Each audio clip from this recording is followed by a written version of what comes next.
Devon, I believe you'll be speaking to Pfizer. I'm more interested in the fact that our president has been going around the world trying to convince vaccine producers to let go of patency so that we are able to produce our own vaccines here in Africa. I'm interested to know what they're saying and how much they're pledging to that.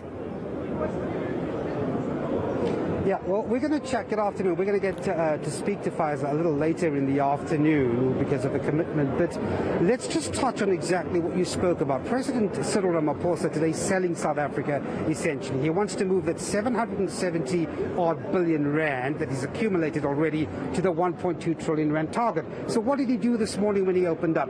He conceded that South Africa has challenges when it comes to investor friendliness. All right, we've got problems with our rail networks, with our ports. We've got a dire electrical issue, electricity and power supply issue in the country. And we've got policy that seems to be not as certain as it should be for investors. But he says all of these things do have remedies to it, and the government is working towards it. But remember that, you know, in order to give the 12 million people who are unemployed in this country jobs, you're going to have investment that is sustained beyond the conference.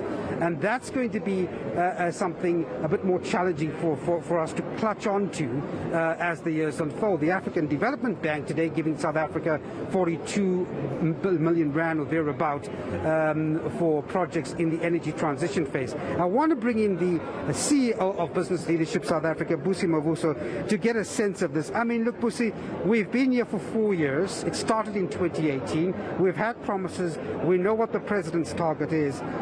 I get the feeling that this time around there are a few sort of positives that is bringing to investors at the moment. I mean, before we get into the challenges, do you think I'm reading that right? You definitely are reading that right. I think we're also entering this fourth investment conference under a different climate. Yeah. You know, a lot of the critical structural reforms that we've been talking about have actually been delivered by government, which is quite pleasing. Because remember, the private sector will only invest if there is policy reform and if there is state capacitation. So I think we all know about the lifting of the license exemption to 100 megawatts for self-generation. You know, that was announced last year. There is going to be an announcement of the bid window 6 soon. You know, there has been announcements that have been made from a port's perspective. The first one being bringing in more private sector participation. The second one being the establishment of the TMPA as an independent company. We've seen the auctioning of the spectrum last week, you know, raking in 14.4 billion, which is money that we really need as the fiscus. We saw the appointment of the red tape tsar to deal with some of the rigidities from a regulatory perspective that are really holding back this 300-odd billion worth of investment that is still have not been realized. You know, we have also seen the work that has been done by the PSEC in as far as the SOE reform is concerned.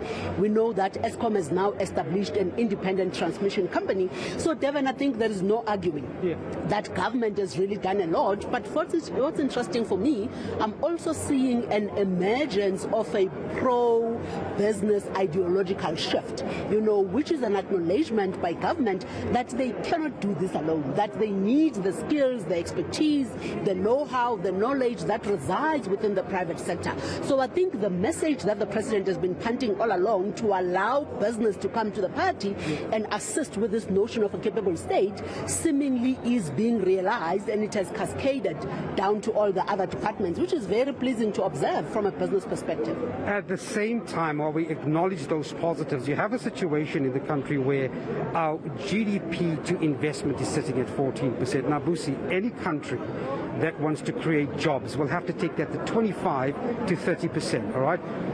Beyond this conference, you're going to need a blanket of fertility for investment. That pace is still too slow, isn't it? Let's put the cards on the table. I mean, how is he going to convince businesses outside the realm of this conference that they can bring their money here? And I absolutely agree that target is absolutely dismal, because we know the National Development Plan is saying 30%. So we are far away from reaching that target, as it were. But you see, we've just seen the announcement of these critical reforms essentially in the last, 8 months or so. So I think we're probably going to have to give it, you know, time, you know, for them to be implemented and for them to function. But you see, I think the president actually acknowledged that this morning in his address, that when business comes to the party and pledges these investment commitments, it's against the condition precedent. And the conditions precedent, the very basic of those conditions precedent, is that the system has to work. You know, the network infrastructure has to work, the ports have to work, the rail has to work, the energy has to work, you know, municipalities have to work. So now that they've actually shifted gears, you know, and are pointing in the right direction in terms of, you know, ensuring that they fix that is currently broken, fix that which is currently broken in the system.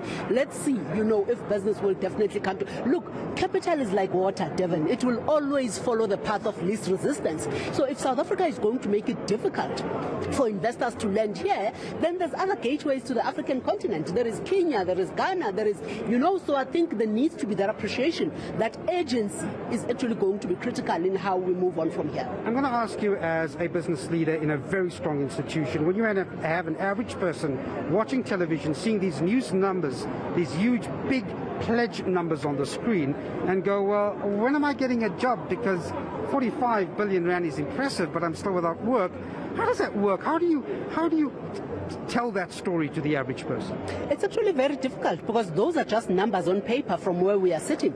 You know, we have actually not seen, in an environment where youth unemployment is 70%, you know, and unemployment is 45.6% in terms of the expanded definition, it clearly says that those numbers have actually not translated to real jobs, you know. And I think the big part of it is that the environment is just not conducive. The system is not working. You know, if you're going to be sitting with almost, depending on which municipality you're operating from, you know, 6 hours of load shedding every day, what does that do to your competitiveness? Would you rather be putting your money here or in Ghana or in Kenya, where the system works?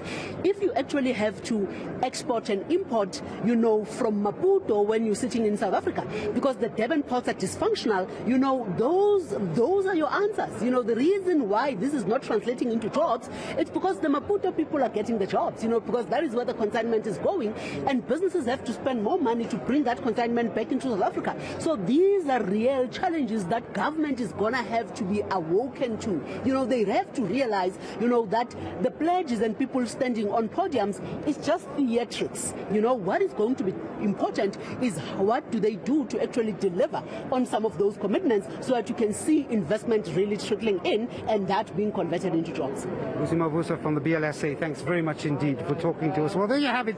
So you're going to hear those pledges, and we're going to have more of that this afternoon from some major companies. But of course, as Ramaphosa is saying, the translation of that into real jobs will depend on whether or not businesses can operate completely efficiently, expand efficiently, and put those 12 million unemployed people into jobs. All right, ENCA business editor Devon Murugan, let's leave it there for now.